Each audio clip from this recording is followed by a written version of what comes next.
Hi and welcome to another story, and today we have part 6 of The Runaway Girls by Jacqueline Wilson, continuing from chapter 11. It was the longest morning ever. Kitty set off straight after we'd eaten our rolls, hot from the baker's and spread with butter and jam. She bought an extra one for me to eat during the morning, which worried me even more because it meant she was going to be a really long time. I was so anxious that after she'd said goodbye I waited until she'd taken 20 paces or so and then set off after her. I decided I'd follow her so that she couldn't run away from me, but Kitty glanced quickly over her shoulder and then dodged down an alleyway. By the time I'd caught up, she had disappeared, and I had no idea whether she'd gone left or right at the end of the alley, or even if she'd climbed over a wall. I took the opportunity to use the darkest corner as a public convenience, and then rushed out towards the daylight, terrified that another hateful old woman would pounce on me and rob me of all of my clothes. I loved my new blue cotton dress painfully. When I was still hidden in the alleyway, I actually put my arms tight around myself, pretending with all my might that Nurse was holding me. There, little angel, she murmured. Nurse is brave, darling. Cheer up, chicken. We'll be together one day, just as your little friend Kitty promised. She is going to come back, isn't she, Nurse? I whispered.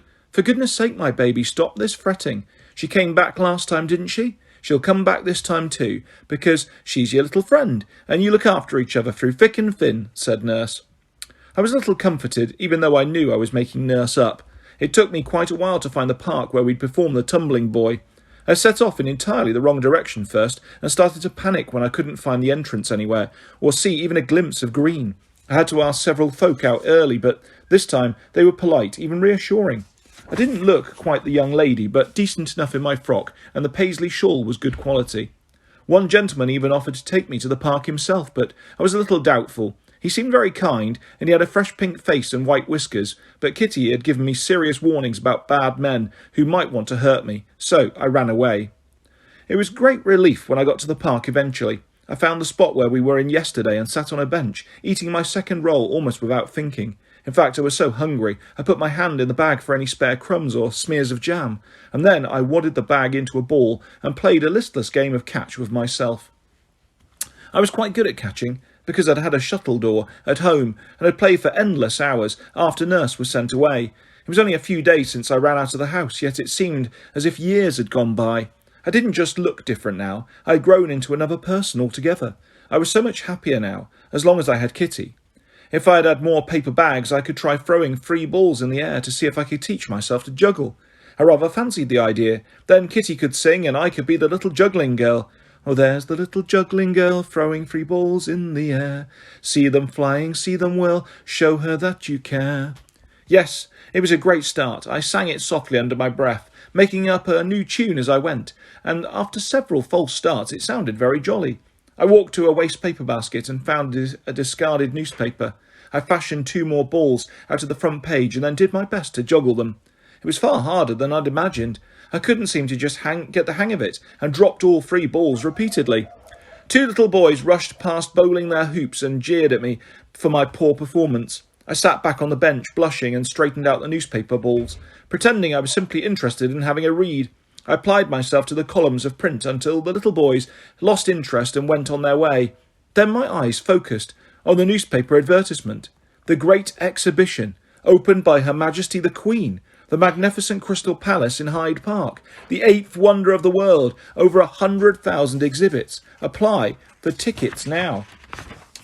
I knew about the exhibition. I'd overheard Papa talking about it with the new mother. They were planning to be season ticket holders and visit it whenever they pleased. Miss Groan was hoping to go later in the summer, when the cheaper shilling daily tickets were available. She had a brochure showing the huge glass building containing large living trees, the Mallorca fountain, the Corredor diamond, the lace-making machine, the blue steel church bells, the ivory throne and marble statues, and the immense stuffed elephant from India. I wasn't especially interested in diamonds or lace or bells or statues, but I longed to see the stuffed elephant. I imagined this immense creature towering above me and wondered if it would be possible to stroke its long trunk or even climb a ladder to sit upon its massive back. Miss Groan saw my shining eyes and clasped hands. She mentioned the possibility of taking me with her, because it would be so good for my education. But of course, you would have to do your lessons very diligently every day and behave impeccably, she said. Well, she certainly wouldn't be taking me now, but I wasn't thinking of going into the exhibition, though perhaps children were half price. It would be so splendid to see the elephant. I was thinking of the great park itself, thronged with hundreds and thousands of visitors. I imagined there would have to be great queues for such an attraction. I thought of all the folk waiting there, needing distraction. Perhaps they might enjoy the antics of the tiny tumbling boy and the little juggling girl. I was thoroughly distracted for the next half hour, planning ways of refining our act. Perhaps I could even make up a topical song, though words like Koh-i-Noor and Mollyhooker and exhibition were a nightmare for rhyming. But then, as the morning wore on, I became more and more worried. Where had Kitty gone, and why was it so important to her? Why couldn't she take me with her, wherever it was? Was she even coming back? I tried to console myself that I'd been agitated before, convinced that Kitty had abandoned me, and yet she had scurried back with breakfast, all smiles. But now I'd eaten my mid-morning roll, and already families were sitting down on rugs beneath the trees and opening picnic hampers, ready for their lunch. I watched them miserably, especially the little girls with fond papas who made sure they had the choicest slice of tart and sugar bun and then wiped their sticky hands with their own large pocket handkerchiefs. I thought of my own papa at home and wondered if he might be missing me. Did he think of that little ragged girl at the front door and wonder if she might have been his own daughter after all? If I went back to my respectable blue frock, would he recognise me and weep with joy? That world at home with Papa and the new mother and Miss Groan seemed unreal now, like something I'd once read in a book. Miss Groan took pains to make sure most of my books were instructional nowadays, but she did allow storybooks occasionally too, but only if they were chock full of morals, like sultanas in a pudding. The history of the Fairchild family was a gripping tale, but whenever the children were mildly naughty, they were taught a dreadful lesson. The chapter where they quarrelled with each other and were taken to a hangman's gibbet to see what happened to bad children had given me nightmares for weeks.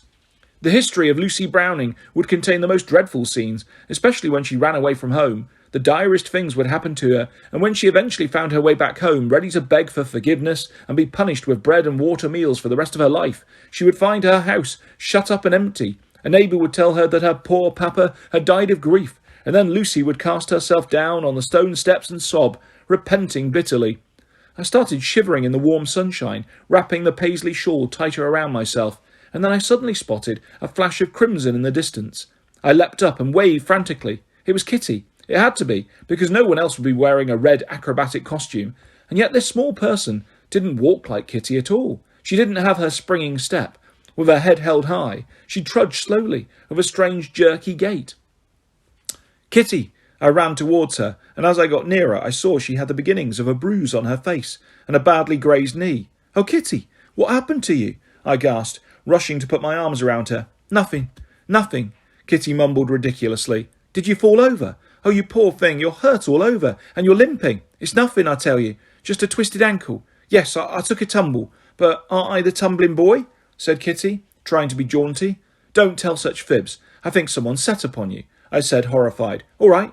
Yes, they did. Not one person, but two. Boys bigger and stronger than me, but I fought back and bloodied both their noses," Kitty boasted, sounding more herself. "But that's terrible. Didn't you call a policeman?" I said without thinking. Kitty looked at me with wide eyes. "Are you mad, Lucy? The police are out to catch us. Besides, you don't get traps in the district I was in. They'd be too fearful, even walking in pairs." "So what were you doing, walking in this dreadful district?" I demanded. Kitty sank down on the grass and leaned against a tree, her head bent. "I go there every Sunday," she muttered, "and I've never been picked on before, when I was wearing my old frock, but I suppose I stood out in my velvet outfit, and these big lads started mocking me, calling me names, telling me lies. So I hit them, and they hit me back and knocked me to the ground, but like I said, I gave as good as I got. I'm willing to bet they've cut all over with great swollen noses, and served them right. They tried to snatch the bag of tin around my neck, but I wriggled away in time. And look, my velvet hasn't got a mark on it. Still beautiful, though I'm afraid I won't be able to be the tumbling boy for a day or two because I've hurt my wrist too, and I doubt I could do a single handstand. But don't look so worried. Lucy, I swear I'll be better soon and able to earn us some tin." "Don't fret about it, Kitty. I'll sing for us until you recover. There now." I put my arm around her and held her close. She gave a little sigh and huddled against me. "Don't be so kind to me, Lucy. You'll make me cry," she said. "Can't you tell me why you were in this dreadful district?" I asked. Kitty shook her head. "Well, at least promise me that you will never ever go there again," I insisted. "I have to go there," said Kitty, "but I will be more careful next Sunday, I promise. Oh dear, I'm starting to hurt all over." She tucked her sore wrist into her armpit while I gently stroked her poor ankle, which was already swelling visibly. I wanted to run to an apothecary for bandages and ointment, but they would be closed on a Sunday, and I wasn't sure we had enough money left anyway. Gaffy used to make up a poultice from different herbs, said Kitty, but I don't remember which they were. Oh dear goodness, what use to you am I now? Well, it's time I was used to you, I said. I know just the thing for your poor wrist and ankle. Dock leaves. Nurse had rubbed me with dock leaves when I once fell over into a patch of stinging nettles. I wasn't sure if they worked for any other ailment, but they were better than nothing, and easy enough to recognise. I sat Kitty down, wrapped the shawl around her, and looked for dock leaves under the trees. I found a big clump, pulled out a handful, and applied them gently to Kitty's throbbing limbs. Now then, I think you might feel better if you had a little lunch, I said. Kitty offered me the reticule, but I shook my head. No, we'll keep that for the moment. I'm getting us a free lunch. You've shown me how, I said. It was easy enough to forage in the remnants of other people's picnics. I returned with cheese sandwiches, several tomatoes, and a whole pork pie that had rolled away in the grass. Someone had stood on it, but it still seemed clean enough. I ran backwards and forwards with my findings and collected a variety of glass bottles, which still contained liquid, though I had a rival here, a little boy intent on gathering them too. I snatched a couple from the waste bin before he could get his small hands on them. He looked so devastated, I felt guilty. He was clean enough, and his blue shirt was freshly laundered, though he had a patch on both sleeves, and his trousers were far too big for him, so that they were kept up by braces. Perhaps he was as poor as us. Are you very thirsty? I asked, ready to hand one over. I don't want to drink from them, he said. I'm collecting them to take to the grocer's shop. He'll pay me a penny and half dozen, and then I can buy a licorice stick. Well, let my friend and me drink, and then you can take every single one from us, I said. What's your name? I'm Tommy Magpie, he said. He was about 6, with a peaky face and big brown eyes, and a thatch of thick hair. It had recently been severely barbered, so that it stood up all over, making him look startled. He had black lips and black teeth, and a black tongue, so he'd either purchased some licorice already today, or hadn't done a very thorough job of cleaning his teeth last night. Is your mumma with you, Tommy Magpie? I asked. No, Ma's at home with a new baby, he said. It bawls a lot. It fair makes my head ring sometimes. Well, I expect you bawled too when you were little, I said. So, are you with your papa today? No, Pa drives a cab, see, so he works off a Sunday. I'll be meeting him at the end of the shift. Get to feed the horse, said Tommy. Well, you're very welcome to join my friend and me for a picnic lunch, I said. We haven't any licorice, but we can offer you a fine pork pie. Don't mind if I do, said Tommy Magpie. We went to join Kitty. I introduced her proudly, but Tommy Magpie wrinkled his nose. Kitty? What sort of name is that for a boy? He said scornfully. I'm a girl, booby, said Kitty wearily. Well, why are you wearing that boy's outfit then? Tommy Magpie asked, reasonably enough. I can wear whatever I want, said Kitty. This is velvet, I'll have you know, and not a stain on it. It's an acrobat's costume, and I am an acrobat, with a crowd-pleasing routine of tumbling, see? Well, looks like you've taken a tumble, said Tommy Magpie, unimpressed. You'll be the one taking a tumble if you don't wash your lip, little mutt, Kitty snapped. Shush you. Now you two, I said, clucking like Nurse. Let's eat up nicely. We ate and drank, and then I practised my juggling, hoping I might have miraculously improved. It was even worse, if anything. You keep dropping them, Tommy Magpie pointed out unnecessarily. She's doing her best, said Kitty, but then she murmured, only her best ain't good enough. Then I'll just have to sing, I said. I looked at Tommy Magpie. Can you sing? Would you like to beg for some tin? We can earn much more than a penny. I reckon you could earn enough for 6 licorice sticks in an hour or so. Caw, said Tommy Magpie, his eyes shining. I'll sing my head off for you then. He tried to demonstrate. Tom, Tom, the piper's son, stole a pig and away he ran. Pig got eat, and Tom got beat, and Tom went howling down the street. He knew the words, but he was hopeless at keeping in tune. He croaked like a frog, wavering up and down the scale, though he looked quite sweet standing there, hands clasped in his blue shirt and braces. You'll drive the crowds away if you sing like that, said Kitty bluntly, with her hands over her ears. Perhaps I could sing the rhyme and you could do a little jig, I suggested. Tommy Magpie tried to oblige, jumping about violently, but with no grace or rhythm whatsoever. Never mind. I could sing this song about a tumbling boy, and you could do a cartwheel or two, Tommy Magpie, I said. Yes, I can do cartwheels like a good un, said Tommy Magpie. He showed us. Perhaps he thought he was turning splendid cartwheels, but his feet barely left the floor. Haven't you got any talents whatsoever? Kitty asked. Yes, I collect bottles and jars and get pennies for them, said Tommy Magpie. Perhaps you could collect the pennies from the crowd while I sing, I suggested. You'd be good at that because you look so sweet. I don't look sweet, said Tommy Magpie, offended. but he agreed to be the money collector. I decided it was simplest to sing hymns as it was Sunday, and there was no way of demonstrating our novelty songs while Kitty was hunched up in pain. She watched from under the trees while I sang solo, and Tommy Magpie collected the tin, stuffing it in the deep pockets of his wide trousers. I was very nervous at first, and sang the first verse of Praise My Soul, the King of Heaven, to his feet they tribute bring, in a timid quaver, but I grew in confidence after that. People seemed to appreciate the hymns, and most gave us coins with a smile. I encouraged Tommy to bow and say thank you kindly as he pocketed the pennies, which went down well. I sang until my voice went husky, and Tommy's pockets were so heavy that his trousers were in danger of falling down even with his braces on. "Look, Kitty," I said excitedly, when we had a rest at last. "Let's count how much money we've got. I reckon we should give Tommy Magpie half, don't you? The crowd seemed to take a shine to him." Kitty shrugged. "Any fool can collect the tin," she sniffed. "Still, do what you like. He's your little pal, not mine." You don't have to be so grumpy," I said. "What's the matter with you?" "I hurt," said Kitty.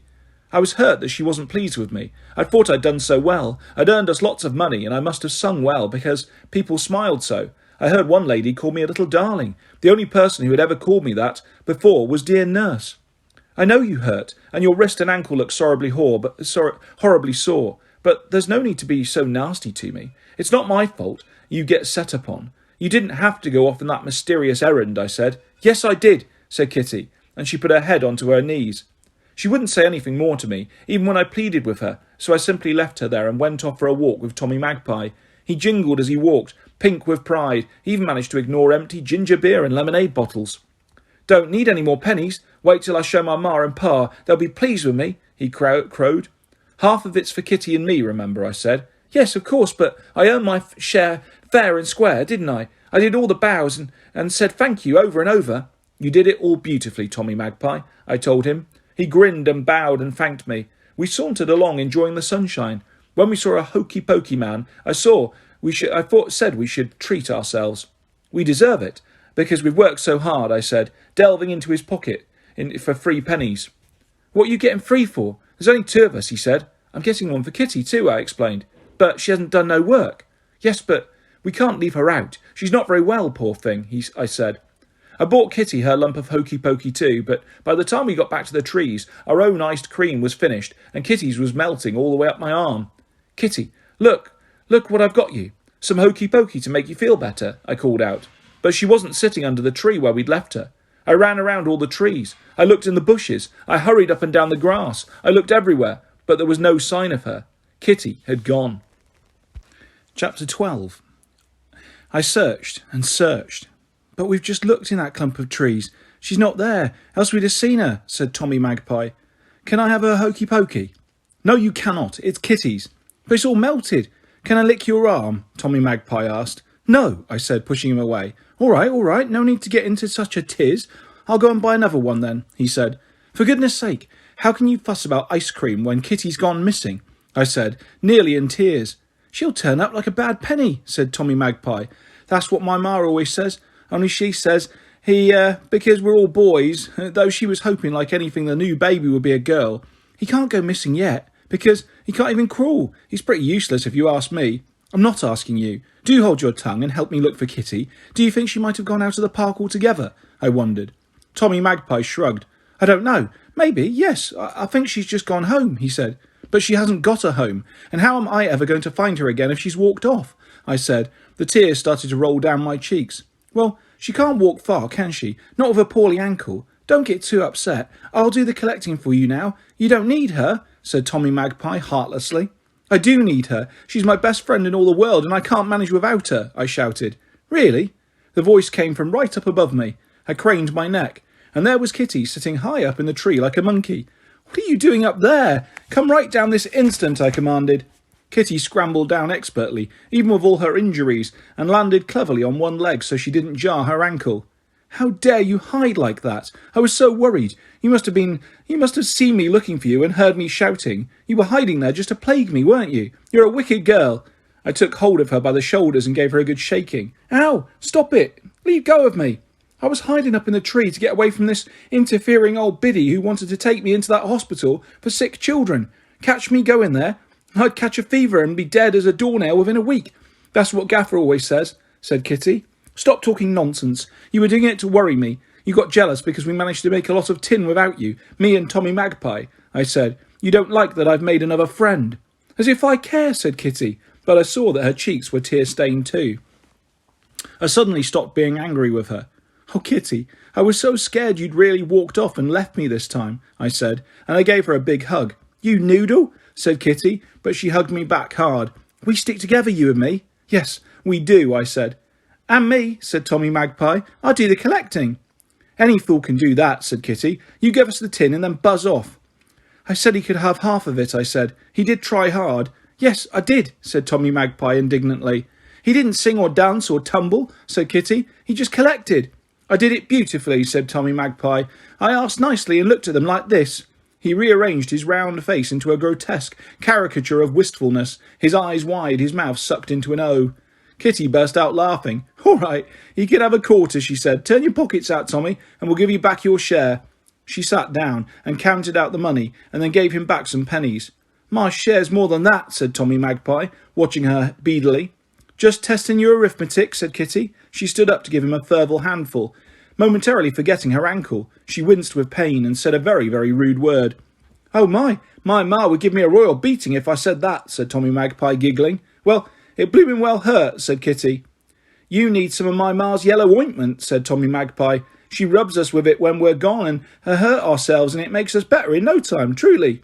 Can you get us some? Kitty asked. Of course I can, said Tommy Magpie, seemingly bearing her no grudge, though she'd not been very kind to him. We'll pay her. Of course, said Kitty. You can try, but she won't take your money, said Tommy Magpie. She's like that, my ma, soft.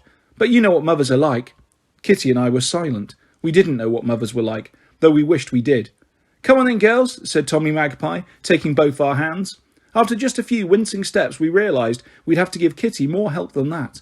I put my arm around her and clutched her tightly so she could keep her balance and hop, which didn't work terribly well because I was taller than her, so Tommy Magpie took a turn and didn't complain at all. This is my street, he announced finally, as we turned down a terraced row of red brick houses. They were humble homes, the sort that have 2 rooms up and 2 rooms down, but they nearly all had clean windows and freshly painted doors, and little gardens at the front. Some grew red geraniums and blue lobelia and white alyssum in patriotic patterns. Others let roses and honeysuckle ramble their way where they wanted. Some grew vegetables too, mixing their marrows with their marigolds.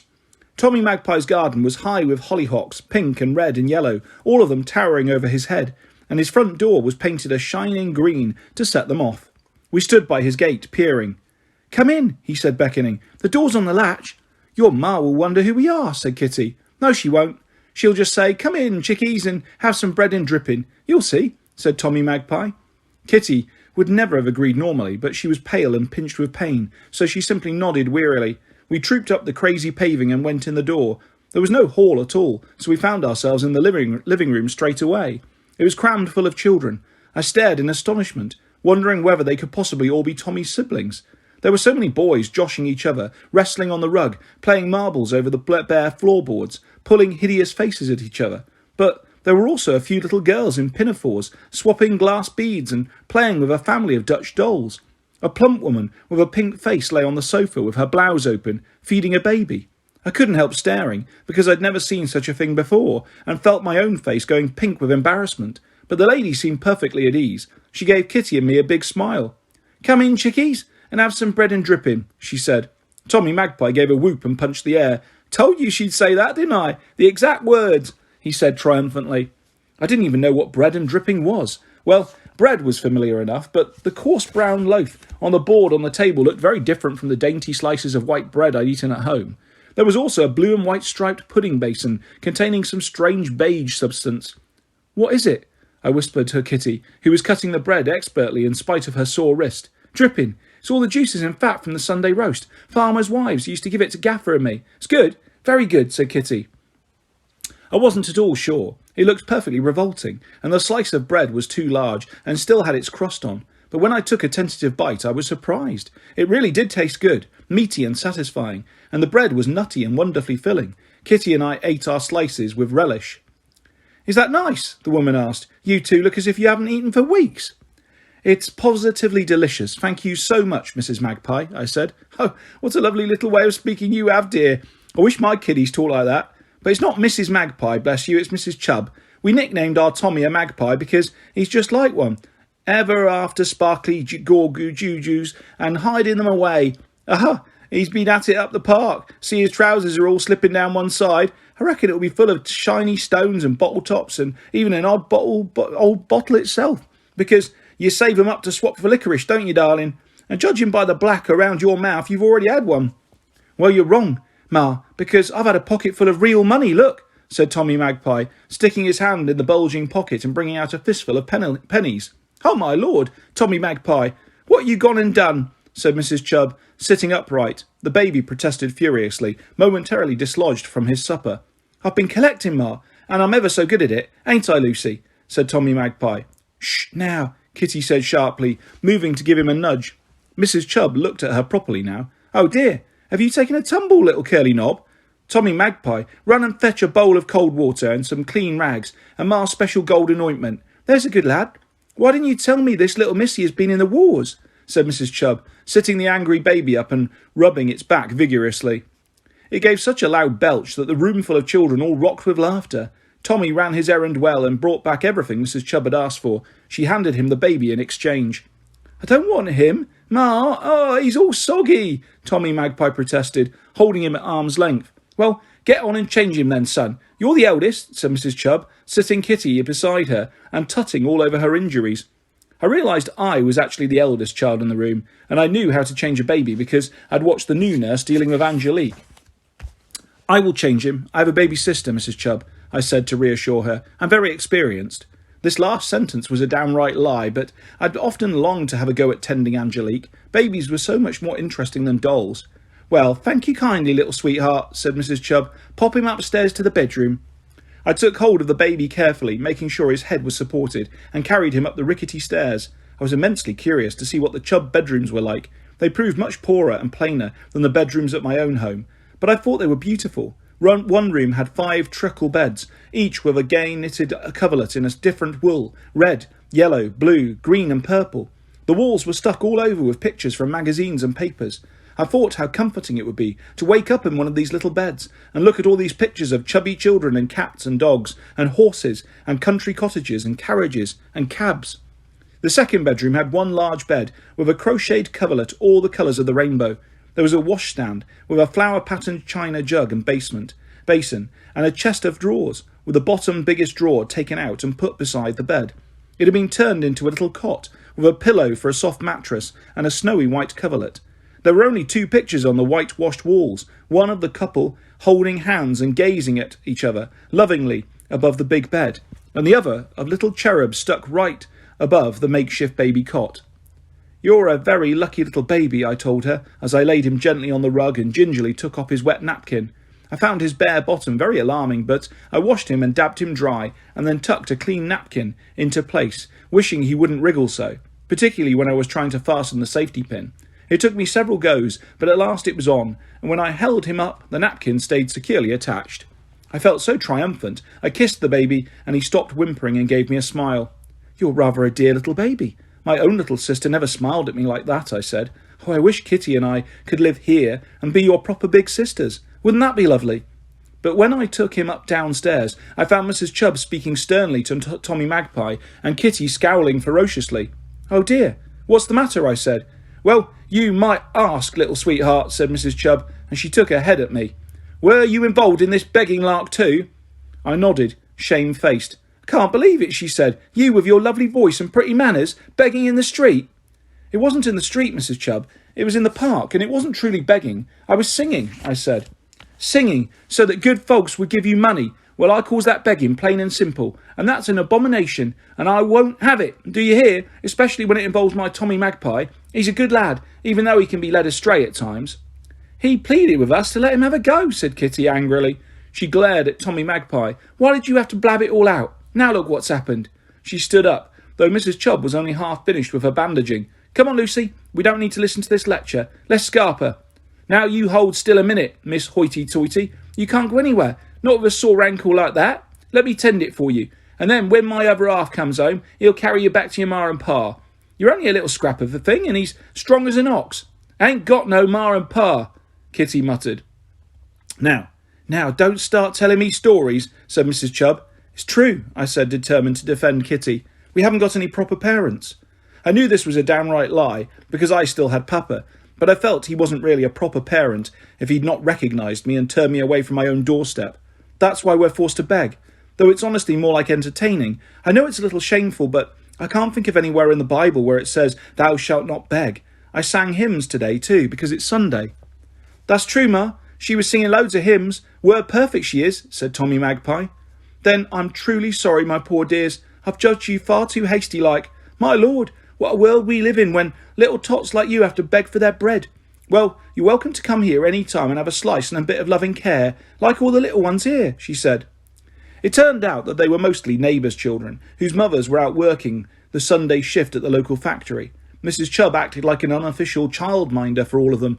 When they were collected at 5:30, I worked out the 5 owners of the little beds upstairs. Tommy Magpie was the oldest. Then there were rumbustious twins called Johnny Rowdy and Frankie Rumpus, a quiet boy called Arthur Thumb, who always had that digit in his mouth, and a very little boy called Mickey Totter, who could barely walk. The baby was called Little Albert Angel. He nearly joined the angels too. We were both very poorly, weren't we, little Albert? I can't have any more children, so he's my last little baby. I've lost my chance of having a little girl. I'd have loved one too, especially a dear little thing like you, so kind and helpful. Little Albert Angel has fair taken to you. I glowed with pride. It was wonderful to be trusted with such a precious baby when I hadn't been allowed near my own little sister.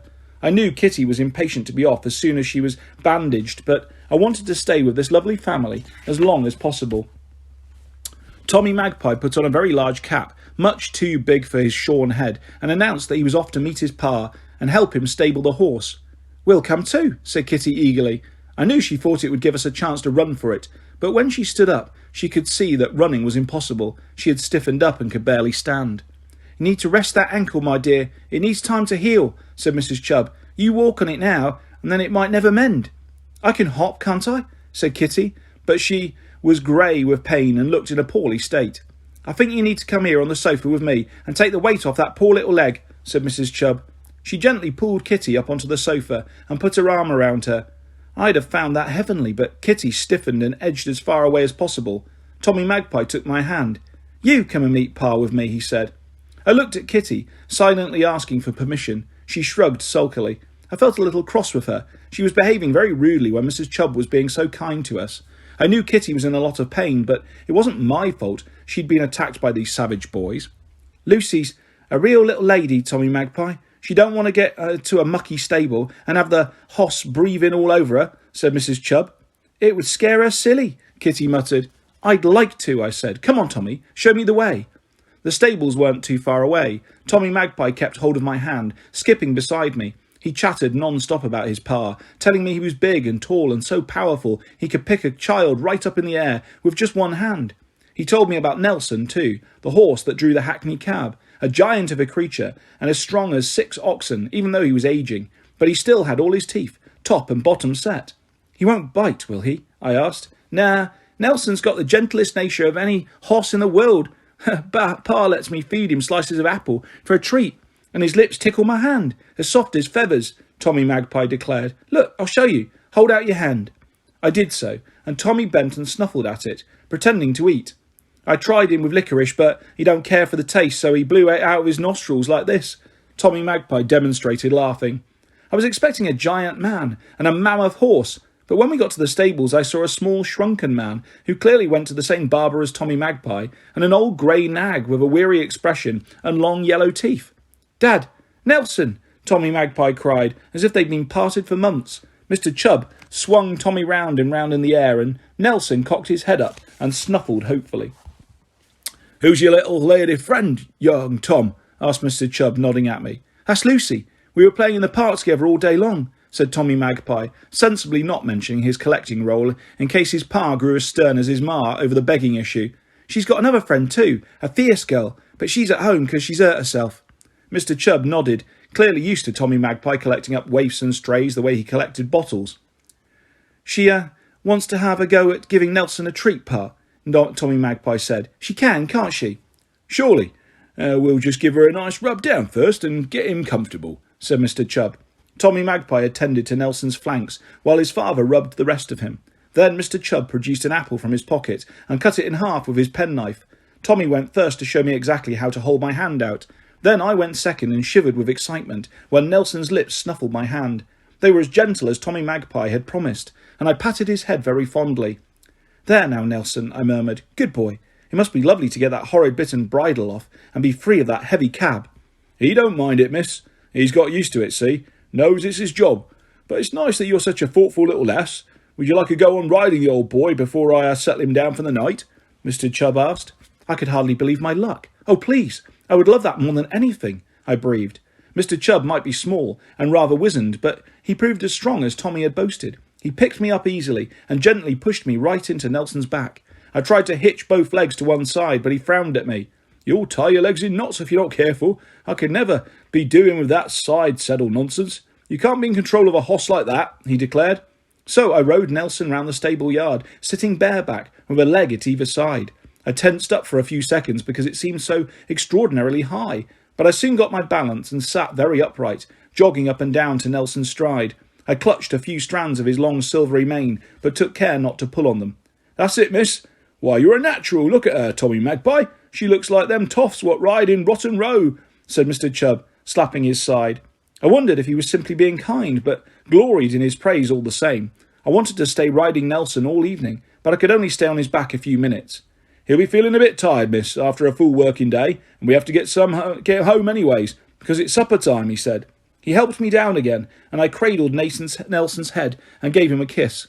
We left him standing in a fresh straw in his stable, munching hay contentedly. I seemed to be invited in the supper invitation. I certainly hoped so. When we got back, Mrs. Chubb was bustling around in the back kitchen. The little boys were jumping up and down. The baby was kicking his bare legs on a cushion, and Kitty was still lying on the sofa, her face pinched. I went to give her a kiss. "Does it hurt very much?" I whispered. She shook her head, but I felt the wet tears on her cheeks. "You smell very horsey," she said irritably, but she clung to me all the same. She pulled my head nearer and started whispering. "She hates us being beggars. We have to make a move. She'll report us to the traps. Take us to the workhouse." "No, she won't," I said. "She's kind. She'll let us stay for a while. Oh, Kitty, please don't spoil it. It's lovely here." Kitty wrinkled her nose dismissively. "No, it's not. It's stifling. You get told what you do all the time, and there are too many children, and it's all too cosy." "I like it being cosy," I said, "and supper smells delicious. Let's wait till after supper, if we really have to go." The supper was superb, a vast steak and kidney pie with potatoes and carrots and greens and the richest gravy. Mr. Chubb had the biggest slice. Mrs. Chubb cut herself a modest portion, and then gave Kitty and me and Tommy Magpie and Johnny Rowdy and Frankie Rumpus a fair serving. Arthur Thumb got a little bit of steak mashed up with potato, and Mikey Totter got a bowl of meaty gravy.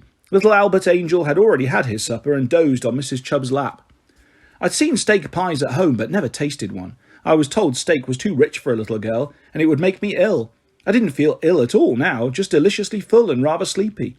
I hated the idea of having to go now and search for a derelict house or an open church, but I didn't want to upset Kitty too much. She was looking terribly tired herself now, and after she'd finished her pie, she put her head down on the scrubbed table and fell instantly asleep. "Poor little mite," said Mrs. Chubb. "Here, Mr. C, carry the little lass up to bed. The twins can double up and the girls can sleep in their bed." Kitty didn't protest when Mr. Chubb lifted her. She laid her head on his shoulder, nestling in, murmuring affectionately. "Ah, bless the little mite. I think she's dreaming I'm her pa," said Mr. Chubb. I knew she was more likely dreaming of her mysterious gaffer. I was so glad that she wasn't making any protest about staying. "It's tremendously kind of you to let us sleep here, Mrs. Chubb," I said gratefully. "You can stay as long as you like, little sweetheart. It's a pleasure to have you, especially as you're so good with little Albert. You're a grand example to my boys. I love your dainty manners and your pretty accent. I wish they'd talk pure and proper like you," she said. I joined the queue at the privy in the backyard. It was very basic, but scrubbed clean, so it wasn't too much of an ordeal. And then I went upstairs to the children's bedroom. I worried that I didn't have a nightgown, and I didn't want the boys staring at me, but they just jumped into their beds in their underwear without making any fuss, so I did too. Kitty was very hot, perhaps because she was still wearing her velvet tumbling outfit. I helped her take it off and then cuddled up beside her. She was still burning, and I was scared she might have a fever. "Please get better soon, Kitty," I murmured into her damp curls. "I want Gaffer," she mumbled. I know. He's not here, but I am. Everything's all right, just as long as we're together. You and me, Kitty and Lucy. Kitty and Lucy, she repeated under her breath, and then slept again. And that is where we will leave part 6 of The Runaway Girls by Jacqueline Wilson. I'll be back soon with the next part of this fantastic story and lots more stories and videos coming your way very soon. If you'd like to subscribe or hit a like, that's always appreciated. Thanks for listening, guys. Take care. Bye-bye.